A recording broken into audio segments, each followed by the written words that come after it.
जख्म भरेगा रफ्ता रफ्ता, वक्त कटेगा रफ्ता रफ्ता, तन्हाई के शहर पहुंचकर दिल संभलेगा रफ्ता रफ्ता।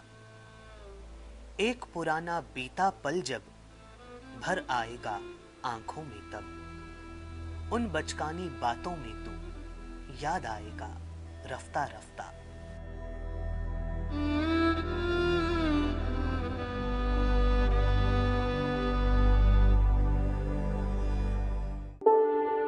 ये पंक्तियां रोटी की खोज में अपनी जड़ों से दूर हुए लोगों के दर्द को आसानी से समझा सकती हैं। कोई भी खुशी खुशी अपनी जड़ों से दूर नहीं होता।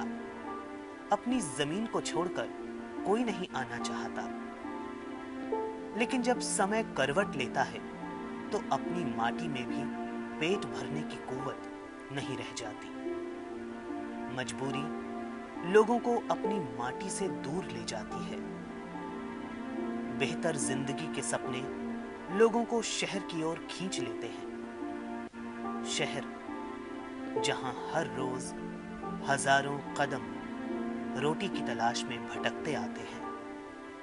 पैदल, बस से, ट्रेन से, गांव कस्बों की धूल से भरे पैरों की भीड़ आती है और रोटी की खोज में आगे बढ़ जाती है। दिल्ली एक शहर जिसमें न जाने कितने सपने पलते हैं, न जाने कितने सपने हर रोज पसीना बनकर बह जाते हैं और न जाने कितने सपने दम तोड़ देते हैं। नया शहर, नई नौकरी, नए लोग, नया माहौल। दिल वालों की इस दिल्ली में असल में कितने दिल वाले बचे हैं ये तो नहीं पता, लेकिन एक बात तय है कि यहाँ जिंदा रहने की कवायद में दिल से ज्यादा दिमाग से काम लेना पड़ता है। हर सुबह एक नई जंग के साथ शुरुआत होती है और दिन उसी जद्दोजहद में बीत जाता है। कई सड़कों पर आधी रात में भी सन्नाटा नहीं पसरता। रोशनी से नहाई हुई सड़कों पर चहल पहल रहती है। यहाँ की भागदौड़ आपको और कुछ सोचने का समय भी नहीं देती। ऐसा लगता है जैसे जिंदगी फास्ट फॉरवर्ड मोड में चल रही हो।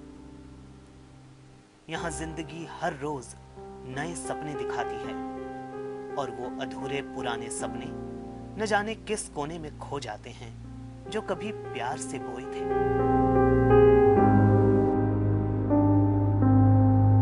पहले हमारे पास सामाजिक और आर्थिक समस्याएं किसी खास प्रकार की थी जब हम इसको बर्दाश्त कर पाते थे, लेकिन आज का जो दौर है, इस दौर में पिछले 20 वर्षों का जो दौर है, इस दौर में हमने देखा है पलायन का जो स्तर और पलायन में जिस प्रकार की वृद्धि हुई है। अगर पूरा हम आंकड़ों के आधार पर देखें तो 1991 के जनगणना के अनुसार पूरे देश भर में अंतर्राज्यीय पलायन तकरीबन 4 करोड़ के आसपास था और उस 4 करोड़ में जो लोगों का वो इंटरैक्शन था, जो लोग जिस जिस अलग अलग क्षेत्रों में शामिल होते थे, वो अलग अलग प्रकार से थे। बेसिक रीजंस हैं इकोनॉमिक रीजंस। एक आदमी को एक जगह से दूसरी जगह जाता है, बेटर वर्किंग कंडीशंस मिलती हैं और जो उसकी अपनी लिमिटेशंस हैं अपने यहाँ पर जहाँ पे वो पैदा होता है उससे वो डिटैच हो जाता है। तो एक नई जगह उसको ना ग्रो करने के लिए अच्छी कंडीशंस मिलती हैं। आप बहुत सिंपल देखिए, जब आप एक पौधे को सैपलिंग लगाते हैं और निकाल के फिर उसकी दोबारा से उसको लगा दिया जाता है तो अच्छा ग्रो करता है। ऐसे ही ये साइकोलॉजिकल रीजंस हो सकते हैं माइग्रेशन के। आज विशेष में हम निकले हैं ऐसे ही लोगों से मिलने और ये जानने कि क्या ये रोटी की ही लीला है जिसकी वजह से उन्हें अपने गांव को छोड़कर शहर की ओर रुख करना पड़ा। इस कड़ी में हमारी मुलाकात हुई पी गुप्ता से, जिन्होंने 1960 में आगरा को अलविदा कह दिल्ली की ओर रुख किया। वजह थी नौकरी और बेहतर जिंदगी। शुरू में फेरी लगाकर अपनी रोजी रोटी का इंतजाम किया, फिर एक संस्था में नौकरी की। एक दुर्घटना में अपाहिज हो गए तो आज दिल्ली सरकार की ओर से जो वृद्ध पेंशन मिल रही है उसी से गुजारा कर रहे हैं।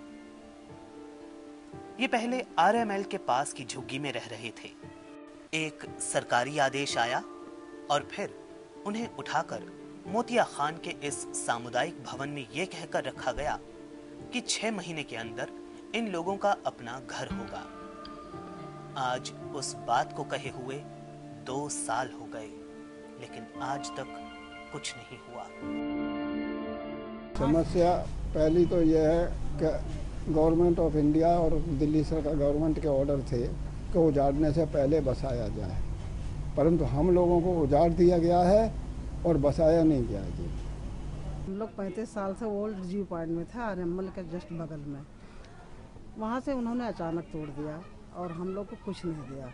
हम लोग झुग्गी जो बना रखे थे, झुग्गी हमारी बच गई। हम झुग्गी में रहने लगे। हर घर के आगे 1 झुग्गी 2 झुग्गी सबकी बनी हुई थी, क्योंकि फैमिली बहुत थी। उस मकानों में रहने का गुजारा नहीं था। वो क्वार्टर सारे डैमेज थे। हालांकि CPWD ने हमें लिखा भी था एक बार 2004 में कि ये डैमेज क्वार्टर है, इसके सामने जो है क्या नाम झुग्गी मत बनाओ। अगर टूटेगा, ये गिरेगा या कोई चोट खाएगा, कुछ होगा तो हम इसके जिम्मेदार नहीं होंगे। लेकिन गरीब लोग कहाँ चले जाएं? वहीं पड़े रहे सारे। फिर उसके बाद में 1 साल तक हम लोग पड़े रहे। कुछ लोगों को इन्होंने, हमारी दोनों पार्टी का हमारा केस हो गया। हमारा 2010 में हमारा दोनों पार्टी का केस एक दिन पड़ा और केस में 70 वालों के इन्होंने क्या किया, कह दिया कि जो है 7 नवंबर को इनको हम रैन बसेरे में बैठाएंगे। जगह जगह रैन बसेरा दिखाया, फिर हमको पसंद नहीं आया क्योंकि हमारे साथ लड़की हैं सयाने। फिर इसमें आ गए बारात घर में। बारात घर में आ गए, फिर यहाँ पर बैठाए। इन्होंने कहा कि 6 महीने के बाद हम 70 वाले फैमिली को हम कहीं पे मकान दे देंगे। आज तक नहीं दिया। उसके बाद में फिर जो हम 16 वाले थे, उसके बाद में हमें भी 16 वालों को 2011 में जो है उसमें 2012 में ला करके फरवरी 22 को हमें भी ला करके यहाँ पे अचानक, हमें ये नहीं बताया, हमें ये कहा गया, सलम वाले, आरएमएल वाले, CO अमरनाथ, आनंद तिवारी, सब ने ये कहा कि हम आपको मकान में बैठाएंगे। लेकिन हमें ला करके रैन बसेरे में बैठा दिया और आज तक हमारी कोई सुनवाई नहीं हो रही। वहाँ से अचानक ही 40 झुग्गियों के लिए ऑर्डर हुए थे, जो बिना बताए जो भी और जो क्वार्टर्स के साइड में थी झुग्गियाँ उनको भी हटा दिया गया, तोड़ दिया गया। और उसके बाद में फिर हम लोग वहीं रह रहे थे कुछ समय तक। लेकिन आरएमएल हॉस्पिटल के कुछ लोग थे और ये बलबीर सर असलम विभाग के हैं और वत्स हैं, इन लोगों ने हमसे ये बोला कि 15 दिन में आपको बिठा दिया जाएगा अलग। हम लोग रोए भी उनके सामने, हाथ भी जोड़े, यहाँ तक कि उनके पैर भी पकड़े। उन्होंने कहा 15 दिन के अंदर आपको बिठा दिया जाएगा और उन्होंने हमें यहाँ पर ला करके बिठा दिया। आज यहाँ पर इतनी प्रॉब्लम है कि हम लोग शाम को 7 बजे के बाद बाहर नहीं निकल सकते। अपनी मम्मी को, पापा को, किसी को भी लेकर के ही बाहर जा सकते हैं। इतनी पढ़ाई की प्रॉब्लम, नहाने धोने की प्रॉब्लम, पानी नहीं आता सुबह। यहाँ बाहर एक टंकी तो लग गई है, लेकिन पानी के लिए इतनी प्रॉब्लम है। रात को मोटर चलाओ तो पानी आया नहीं, तो अगर किसी को टॉयलेट भी जाना हो तो पानी की कोई व्यवस्था नहीं है। कुल 86 परिवार इस झुग्गी में रहते थे। 70 परिवारों के एक समूह और 16 परिवारों के दूसरे समूह ने हाई कोर्ट में केस दर्ज कराया। उच्च न्यायालय ने आदेश दिया कि 6 महीने के अंदर इन लोगों के लिए घर की व्यवस्था की जाए। लेकिन उच्च न्यायालय का आदेश भी यहाँ के अधिकारियों के लिए कोई मायने नहीं रखता और अभी तक यहाँ के लोग जिल्लत की जिंदगी जीने को मजबूर हैं। हमारा 2/4/13 का ये डिसीजन है कि इनको दिया जाए। अभी आज तक दिए नहीं, 6 महीना होने जा रहा है। अगर 6 महीना अगर नहीं करते हैं तो हमें अपील करें या ना करें, हम कंडम ऑफ कोर्ट करेंगे इनके ऊपर। यही हमारा नियम है और यही करूंगा मैं। जरूरत पड़ने पर घर बार से दूर जाना, एक नई दुनिया में घर बसाने की जुगत करना कोई आज के युग का आश्चर्य नहीं। सभ्यता की शुरुआत से ही लोग रोटी और बसेरे की तलाश में एक जगह से दूसरी जगह घूमते रहे। पशु पक्षी भी भोजन की खोज में या मौसम की मार से बचने के लिए अनुकूल ठिकाने की तलाश में पलायन करते हैं। मनुष्य भी जरूरत पड़ने पर प्रवासी बन जाता है, रोजगार की तलाश में, बेहतर जिंदगी की तलाश में, तो कभी बस रोटी का टुकड़ा जुटा पाने की जुगत में।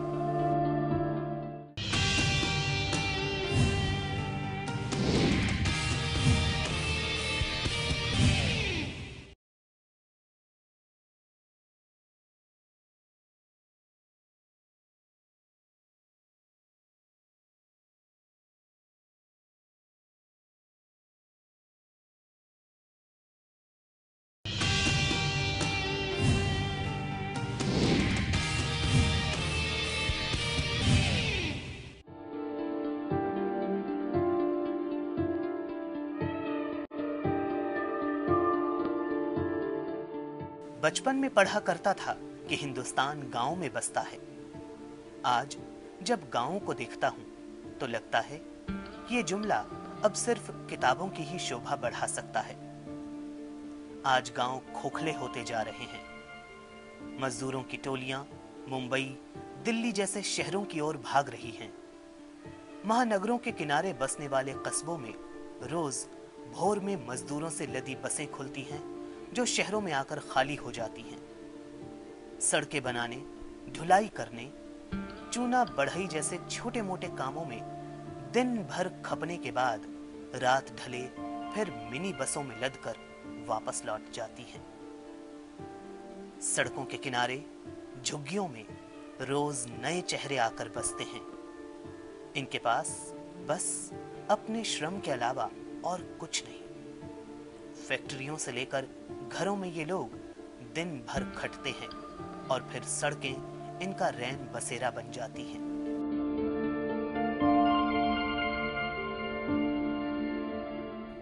आज हमारे सामने जो सबसे ज्यादा कंसर्न का मुद्दा इंटरस्टेट माइग्रेशन के बारे में है वो ये है कि अनऑर्गेनाइज सेक्टर में अनपढ़ लोग, लेबर, उनको जो है उनके कुछ जैसे लीडर्स होते हैं, कहीं उनको किसी नाम से बुलाते हैं, कहीं किसी नाम से बुलाते हैं, वो जैसे एक एक आदमी जो है एजेंट्स होते हैं, वो लेके हजारों लोगों को लेके मूव करता है, कंस्ट्रक्शन साइट्स पे जाता है, वहीं उनके मकान बनते हैं, वहीं वो रहते हैं और उनका एक्सप्लॉयटेशन होता है क्योंकि उन लोगों की आवाज कोई एयर करने वाला नहीं है और यही आदमी उनका माई बाप है। ये कॉन्ट्रैक्टर का आदमी होता है क्योंकि कॉन्ट्रैक्टर उससे कहता है मुझे इतने आदमी चाहिए, आप इतने आदमी ले आइए। तो वो एक अलग दुनिया है, उनका अपना अलग समाज है, उससे बाहर उसका सर्वाइवल नहीं है उस लेबर का। ग्लोबल इम्पैक्ट में जो सबसे बड़ी भूमिका हो रही है वो बड़ी भूमिका ये है कि किस प्रकार से हमारा सामाजिक ताना बाना ग्रामीण स्तर पे इस पिछले 20 वर्षों में ध्वस्त हुआ है। अब एक छोटे से एग्जाम्पल के माध्यम से हम इसको समझना चाहेंगे। बिहार जैसे प्रांत में, उत्तर प्रदेश जैसे प्रांत में, जहाँ पे नदियाँ अपने आप में विभीषिका लेके आती हैं और बहुत सैलाब बड़े पैमाने पे लेके आती हैं, जिससे कि वहाँ के लोग जो बासिंदे हैं उजड़ जाते हैं पूरी तरीके से। अब उजड़े हुए परिस्थिति में उनके पास वहाँ से पलायन करने के अलावा और अपने आप को किसी दूसरे रोजगार के साथ जोड़ने के अलावा और कोई जरिया नहीं होता है। शहरों की संख्या और आकार पूरी दुनिया में बढ़ रहे हैं। भारत में भी यही रुख देखने को मिल रहा है।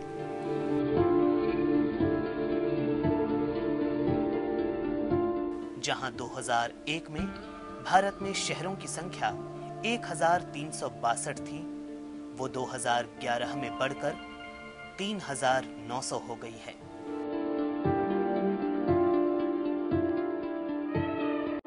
शहरों की संख्या बढ़ने के एक नहीं अनेक कारण हैं।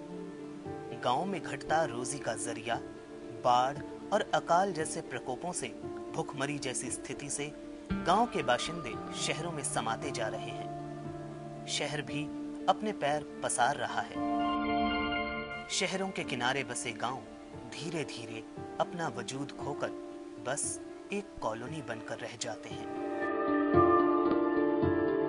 अगर हम बिहार की बात करें तो यहाँ पर कोसी नदी हर साल अपने साथ कहर लाती है। लोगों के जान माल का काफी नुकसान होता है। उनके खेत नदी के पेट में समा जाते हैं। जब रोजी का जरिया नहीं बचता तो पलायन के सिवा कोई दूसरा उपाय भी नहीं रह जाता। पूरा परिवार उसके पलायन में एक आशा और विश्वास दिखता है कि ये पलायन करके बाहर जाएंगे, वहाँ रोज़गार मिलेगा, उस रोज़गार से जो कुछ भी अर्जित करेंगे उससे हमारा पूरा परिवार की पारिवारिक पीड़ा दूर हो जाएगी। तो ये एक उद्देश्य है, एक आकांक्षा है जिसको लेकर के वहाँ से मजदूर यहाँ आते हैं, राज्यों में पलायन करके आते हैं दूसरे। लेकिन जैसे वो किसी अन्य राज्य में आते हैं, महाराष्ट्र की अगर हम बात करें या हम दिल्ली शहर की बात करें, तो दोनों राज्यों में कई स्तर पे उनके साथ समस्याएं जुड़नी शुरू हो जाती है। खास करके अगर महाराष्ट्र की बात करें, महाराष्ट्र में राज ठाकरे बार बार कहता है अगर आप कहीं से भी आए हो, चाहे मराठी नहीं बोलोगे तो हम आपको यहाँ काम नहीं करने देंगे, आप मराठी भाषा का पोशाक नहीं पहनोगे तो हम आपको काम नहीं करने देंगे। तो रोजाना के स्तर पे एक व्यक्ति रोज जीता है और रोजाना के स्तर पे वो मरता है। राजस्थान, महाराष्ट्र के कुछ इलाकों में हर साल पड़ने वाला सूखा प्रवासी मजदूरों की भीड़ में हर साल कुछ हजार नए चेहरे जोड़ जाता है।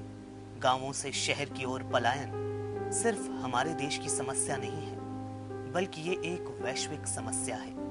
देश की सबसे बड़ी पंचायत में इस मुद्दे पर शहरी विकास मंत्रालय की ओर से कहा गया है कि ये एक वैश्विक समस्या है और सभी विकासशील देशों में ये वृद्धि देखने को मिली है।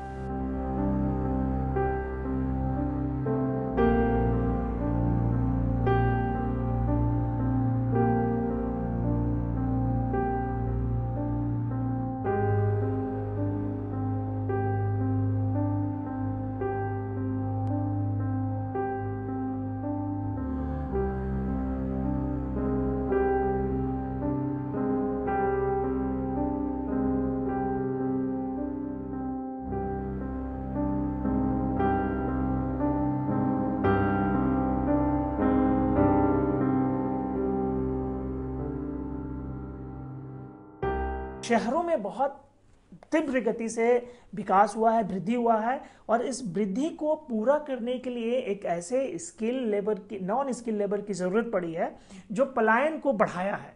अब ये जब पलायन करके जब शहरों में आते हैं उसके बाद एक बहुत बड़ी समस्या हो जाती है। पूरे प्रसंग को हम 2-3 माध्यम से और जोड़ना चाहेंगे। हमारे यहाँ हम जिस प्रांत से आते हैं वहाँ विदेशिया करके एक बहुत बड़ा नाटक रहा है जो इस पूरे पीड़ा के मर्म को बहुत मार्मिकता के साथ दर्शाने का कार्य किया है, जिसमें एक व्यक्ति है जो पलायन करके इस उद्देश्य और इस लक्ष्य और आकांक्षा के साथ आता है कि वहाँ जाएगा, उसको रोजगार मिलेगा, रोजगार के बाद से वो पैसे लेकर के आएगा और घर की पूरी गरीबी को दूर कर देगा। तो समस्या यह है कि उसके पास रोजगार नहीं है, समस्या यह है कि वो आर्थिक रूप से बहुत पिछड़ा हुआ है, समस्या है कि उसके पास खाने का भी कोई ये नहीं है। गांव से जो माइग्रेशन होता है उसका मेन पर्पस होता है होल्डिंग का साइज छोटा होना। एक परिवार में एक व्यक्ति के समझ लीजिए 2 बेटे होते हैं और उसके पास 10 एकड़ ज़मीन है, तो अगली जनरेशन के पास 5-5 एकड़ हो जाएगी। और उसकी अगली जनरेशन को अगर हम 2 से ही मल्टीप्लाई करते रहें, वैसे तो ज़्यादा होते हैं ना, अगर 2 से ही मल्टीप्लाई करें तो थर्ड जनरेशन आते आते वो 2-2.5 एकड़ रह जाएगी। जहाँ 4 बच्चे हुए तो सेकंड थर्ड जनरेशन में 1 एकड़ सबके पास बचेगी। अब इतनी कम होल्डिंग के अंदर सर्वाइवल नहीं हो सकता, तो जाहिर सी बात है कि कुछ लोगों को वहाँ से बाहर निकलना पड़ेगा। एजुकेशन एक जरिया होता है जो आप टर्शरी सेक्टर में चले जाते हैं, आप एजुकेशन में जा सकते हैं, आप क्लर्क बन सकते हैं, आप IAS बन सकते हैं। गांव के बहुत सारे लोग निकलते हैं और अच्छी अच्छी पोजीशंस पे जाते हैं। लेकिन मेनली ये है कि अगर वहाँ पर कोई लैंडलेस लेबर है गांव के अंदर, तो ये जिसके पास बड़ी होल्डिंग है वो तो फिर अपना काम खुद करेगा, तो ये लैंडलेस लेबर कहाँ जाएगी? वो फिर इस तरीके से मूव करेगी। Indian institute of human settlement की रिपोर्ट के मुताबिक दिल्ली में बिहार और उत्तर प्रदेश के करीब 3 लाख लोग पलायन करके आए हैं। सरकारी आंकड़े बताते हैं कि 1991 से 2001 के बीच 4 करोड़ से ज्यादा लोगों ने अपना निवास रोजी रोटी की तलाश में छोड़ा।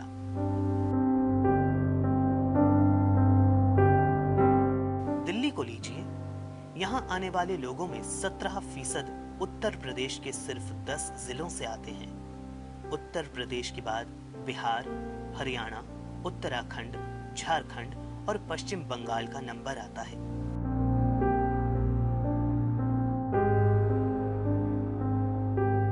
इतने प्रवासियों की आमद का फायदा तो दिल्ली चुपचाप उठा लेती है, पर मुश्किल की घड़ी में इसी प्रवासी आबादी को निशाना बना लिया जाता है। 2009 में इंडियन अर्बन पॉवर्टी रिपोर्ट ने एक मिथ को तोड़ा। अक्सर हम सुनते रहते हैं कि पलायन करके आने वाले लोगों के कारण शहर की समरसता खराब होती है, कानून व्यवस्था बिगड़ती है, वगैरह वगैरह। लेकिन इस रिपोर्ट ने इस बात को रेखांकित किया है कि प्रवासियों के कारण शहर की समृद्धि बढ़ती है, क्योंकि प्रवासी सस्ती मजदूरी के रूप में शहरीकरण को कच्चा माल उपलब्ध कराते हैं।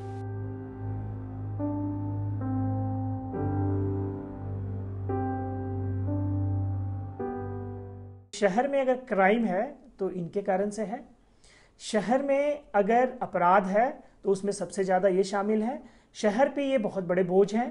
शहर का बहुत बड़ा रिसोर्सेज इनको कैटर करने में व्यतीत होता है।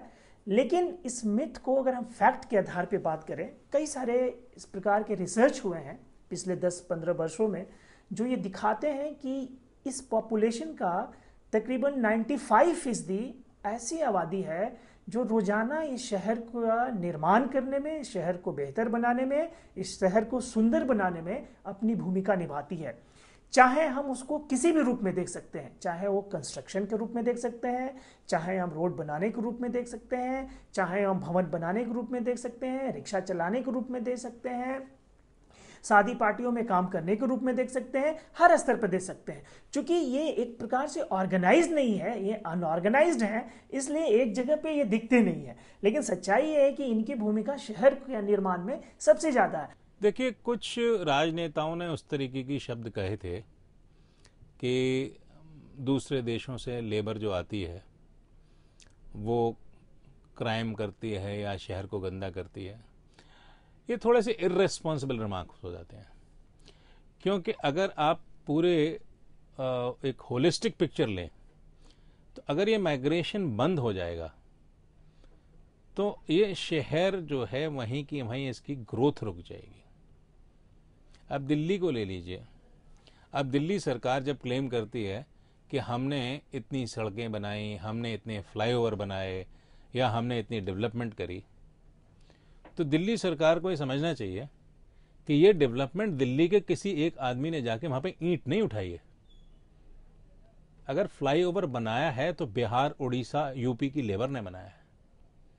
अगर सड़क बनाई है तो ये बाहर के लोगों ने बनाई है। सवाल ये है कि वो लोग अनऑर्गेनाइज सेक्टर में हैं। लेकिन यही सस्ते मजदूर भेदभाव का निशाना बनते हैं, फायदे के लिए इस्तेमाल किए जाते हैं। शहर के विकास में भागीदार होने के बाद भी अपने अधिकार लेते समय पीछे छूट जाते हैं।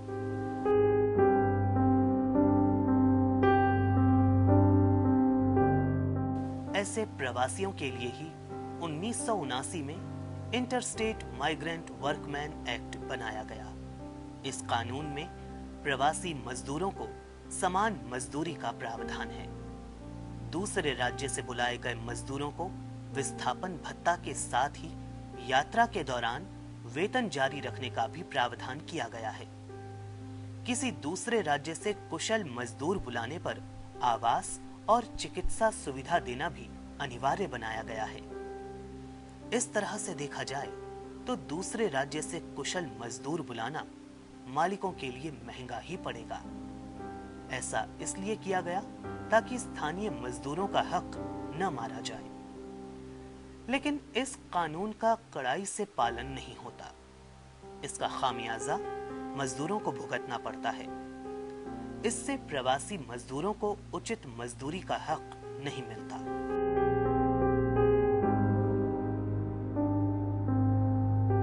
में 1982 में वसंत विहार में एक होटल बन रहा था, 5 सितारा। उसकी नींव खुद रही थी और वहां पर उड़ीसा से लेबर को लेके आए थे। जवाहरलाल नेहरू यूनिवर्सिटी के कुछ स्टूडेंट्स जो उड़िया जानते थे, उड़ीसा के थे, उन्होंने जब लेबर से बात करी तो उनको पता लगा कि इन लेबर को सिर्फ खाने और कपड़े के ऊपर लाया गया था। कपड़े तो उनको क्या देते थे, बस सिर्फ खाने के ऊपर, और उनको प्रॉमिस ये किया गया था कि इसके बाद आपको दुबई भेज देंगे जहां पर आपकी जिंदगी बन जाएगी। और उसी आशा में वो लोग काम करते जा रहे थे।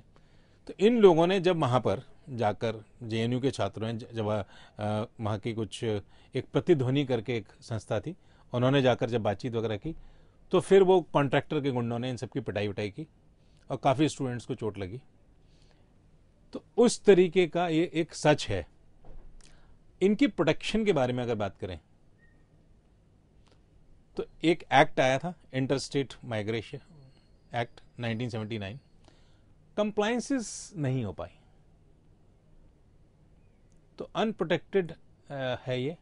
और जो माइग्रेशन है इकोनॉमिक रीजंस की वजह से, क्योंकि हर जगह पे काम नहीं होता और हर जगह पे लेबर नहीं होती, तो वो मूवमेंट अपनी जगह चलता रहेगा। शहरों में जबकि 1979 में एक inter state migrant workers act बनाया गया था, जिसके तहत उनके डिग्निटी का ख्याल रखने की बात की गई है, जिसके तहत उन्हें बाकी और सुविधाएं मुहैया कराने की बात रखी गई है। स्टेट को भी रिस्पॉन्सिबल बनाया गया है, जो एम्प्लॉयर है उसको भी रिस्पॉन्सिबल बनाया गया है। इसके साथ साथ उसको मॉनिटरिंग करने के लिए भी एक ऐसे प्रावधान किए गए हैं, जिस प्रावधान के तहत उसकी बेसिक सुविधाओं को मॉनिटरिंग करने की एक कमेटी बनाई गई है, जिसमें इंस्पेक्टर लेवल से कमिश्नर लेवल तक का भी प्रावधान किया गया है। लेकिन इम्प्लीमेंटेशन के स्तर पे वो रोजाना के जिस तरीके से जीता और मरता है, वो अपने आप में एक बहुत प्रकार का संभावना और बहुत प्रकार के हमारे नेताओं और हमारे कार्यपालिका के ऊपर संदेश चिन्ह लगता है।